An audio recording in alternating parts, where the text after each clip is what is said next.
الله الرحمن الرحيم الحمد لله رب العالمين وصلى الله وسلم على سيدنا محمد وعلى آله وأصحابه أجمعين. In the name of Allah, the most gracious, the most merciful, praise be to Allah, peace be upon the Prophet Muhammad, his family, his companions.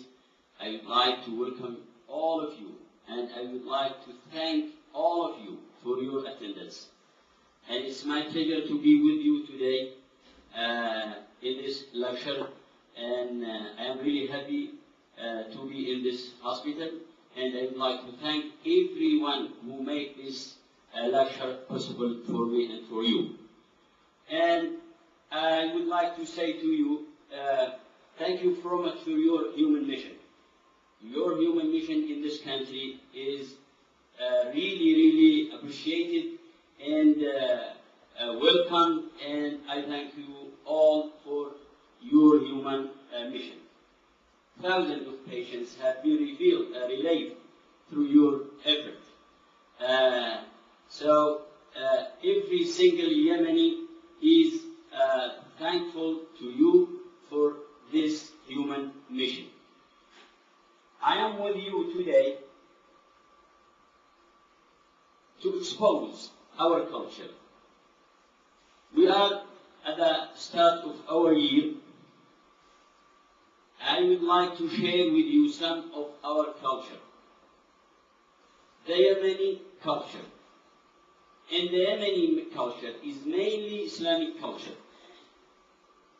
So, I would like to expose such culture to you in order to have many benefits. And these benefits, such as by knowing how to become closer from Yemenis, it is by knowing their Islamic culture and traditions. If you get such information about such culture, really you will be closer to Yemen. And if you become closer to Yemen, then you will live in harmony and in friendship. And I am sure, because all Yemen are friendly, and from my experience, I asked many people who I have met so far about Yemenis, and every single one answered Yemenis are friendly. So if you know their culture, mainly Islamic culture, then you will be closer and closer to them. So this is the first point about my lecture. The second point, or the second aim of my lecture is this. It is also a good chance to know Islam from its natural source and not from the Western media with a distorted and negative view of Islam and Muslims. Nowadays, you know that the Western media is trying to defame Islam and Muslims and taking the evidence of bombing here and there in order to defame Islam and Muslims. And the reality is the opposite.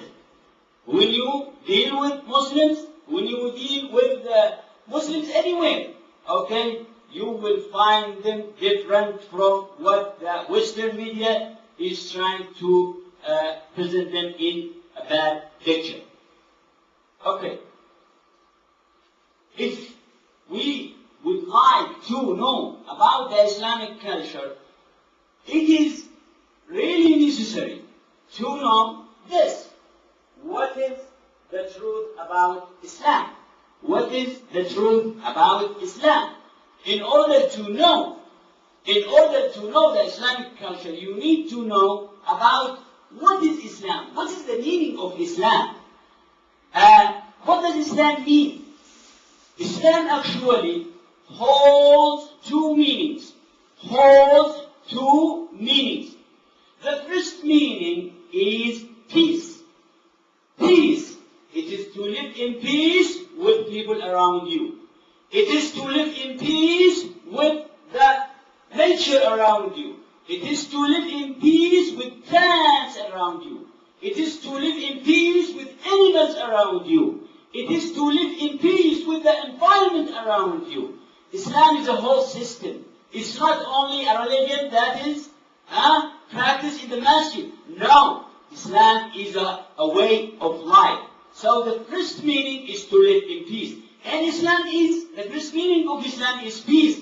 And one of the beautiful names of Almighty Allah God is peace, as-salam. So this is the first meaning of Islam, in order to know that Islam wants to bring peace all over the world. Not only among the Muslim societies, but also among the other societies. This is the first meaning.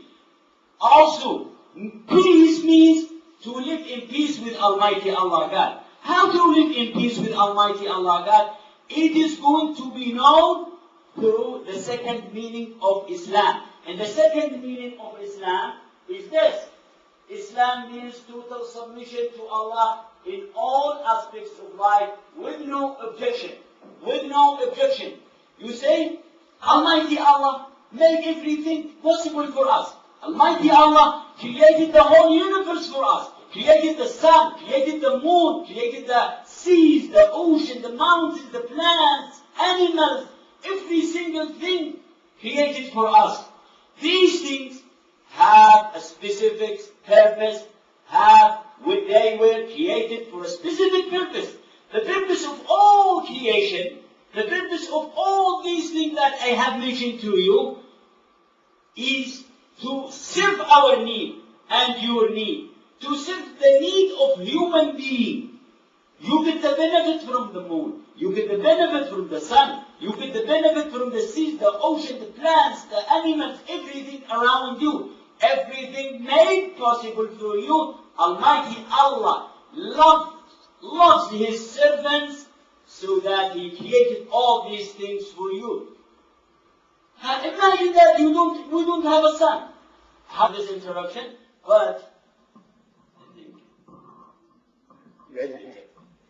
أحسنت.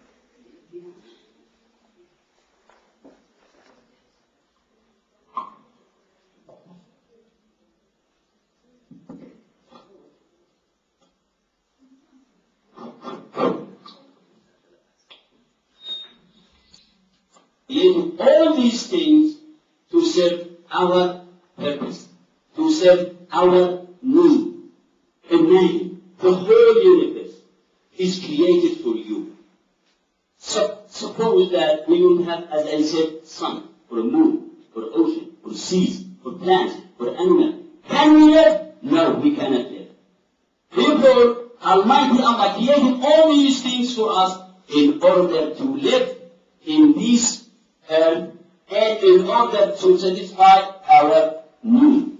Our need. Okay, if these creations were or are being created for us, for our purpose, for our need, what is about our purpose? Almighty Allah created us for nothing? No. Almighty Allah created us to eat and to do our to satisfy our pleasure. Almighty Allah created us for nothing. If Almighty Allah created all these things for us, Almighty Allah created us for a noble purpose. Created us for a noble purpose. And this purpose is this: to submit your will to the will of Allah. Do you think that you are created to eat and to drink and to get married and to get cars and to get houses and to get accounts, good accounts in the bank? No. These are just only means in order to fulfill the real purpose of your creation. And the real purpose of your creation is to worship Almighty Allah. Almighty Allah. Is to submit your will to the will of Almighty Allah. So,